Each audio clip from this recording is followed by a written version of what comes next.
सिमट गए हैं किसी कोने में बाबूजी कि जिसका घर है अब उसी का घर नहीं। और बहुत दूर तक देखती है उनकी आंखें कि जिसे अपना बुला सके ऐसा अब कोई नहीं। चीजें बदल जाती हैं वक्त के साथ कि पुरानी चिट्ठियों को संभाल सके अब वो लोग कहाँ।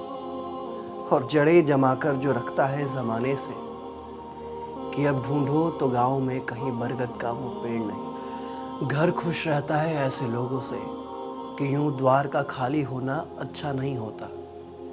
और एक छत की अहमियत क्या है कभी पूछना उनसे जिनके सर पे कभी कोई छत नहीं होता। सहेज कर रखना ऐसे इमोशन कि अक्सर लौट जाने वाले दोबारा आवाज नहीं देते और ज्यादा जोर देने पर टूट जाती है डोर और रिश्ते कि कमजोर ईंटों के जुड़ाव को अक्सर खिसकते देखा है मैंने।